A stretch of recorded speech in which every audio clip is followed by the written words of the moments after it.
Se nos pide encontrar los valores exactos de seno A y coseno A, si la tangente A es igual a 5,7 negativa, y el seno A es mayor que 0. El primer paso es encontrar el cuadrante del lado terminal del ángulo A. Como sabemos que la tangente A es negativa, y en el plano de coordenadas, la tangente θ es igual a y dividida por x, la tangente θ es negativa. En el segundo cuadrante, donde x es negativo y es positivo, así como en el cuarto cuadrante, donde x es positivo y es negativo, pero también sabemos que el seno A es mayor que 0, o positivo. En el plano de coordenadas, seno θ es igual a y dividido por r, y debido a que r siempre es positivo, si el valor de la función seno es positivo, sabemos que y debe ser positivo. Y por lo tanto, seno θ es positivo en el primer cuadrante, donde y es positivo, así como en el segundo cuadrante, donde y es positivo. Observe cómo solo el cuadrante 2 satisface la condición. Esa tangente A es negativa y el seno A es positivo, lo que significa que ahora sabemos que el lado terminal del ángulo A debe estar en el cuadrante 2. Avancemos y dibujemos el lado terminal del ángulo A, que nuevamente sabemos ahora está en el cuadrante 2. Digamos que este es el lado terminal del ángulo A. Y, por lo tanto, este sería el ángulo de referencia para el ángulo A, y ahora para el siguiente paso, avancemos y esbocemos el triángulo de referencia para el ángulo A. El triángulo de referencia sería este triángulo aquí.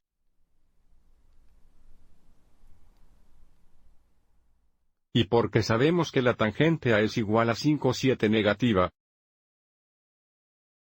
que debe ser igual a y dividido por x, porque estamos en el segundo cuadrante, donde x es negativo y es positivo, escribamos negativo 5,7 como 5 positivos divididos por 7 negativos, así que ahora sabemos que x es igual a 7 negativos, e y es igual a 5 positivos, así que volviendo al triángulo de referencia, etiquetemos el lado opuesto, que es y, positivo 5, y el lado adyacente, que es x, negativo 7, y la hipotenusa sería r. Porque nuestro objetivo es encontrar los valores exactos de seno A y coseno A, ahora necesitamos encontrar r usando el teorema de Pitágoras o la ecuación x al cuadrado más, y al cuadrado es igual a r al cuadrado. Usar x al cuadrado más y al cuadrado es igual a r al cuadrado. Sustituimos 7 negativos por x y 5 positivos por y. Esto nos da el cuadrado de 7 negativos más el cuadrado de 5 igual a r al cuadrado. El cuadrado de 7 negativos es 49 positivo, más el cuadrado de 5 es 25. Esto nos da 74 es igual a r al cuadrado. Y ahora para resolver r, tomamos la raíz cuadrada de ambos lados de la ecuación. Recuerde, r debe ser positivo, entonces tomamos la raíz cuadrada principal, lo que nos da r es igual a la raíz cuadrada de 74. Y la raíz cuadrada de 74 no se simplifica, así que sigamos adelante y reemplacemos r con la raíz cuadrada de 74.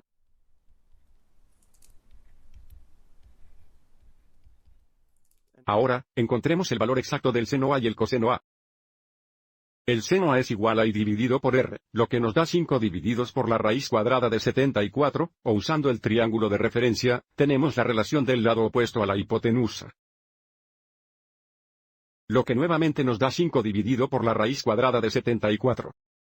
Este es el valor exacto del seno A, pero también vamos a mostrar cómo racionalizar el denominador. Para racionalizar el denominador de 5 dividido por la raíz cuadrada de 74, multiplicamos el numerador y denominador por la raíz cuadrada 74. Multiplicando, tenemos 5 raíces cuadradas de 74 sobre la raíz cuadrada de 74 veces, se simplifica perfectamente a solo 74. También podemos expresar el valor exacto de la función seno como la raíz cuadrada de 74 dividida por 74.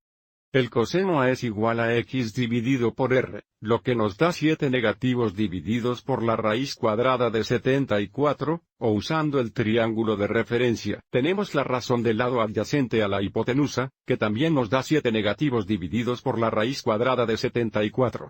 Si racionalizamos el denominador, esto es igual a 7 raíces cuadradas negativas de 74 dividido por 74. Espero que hayas encontrado esto útil.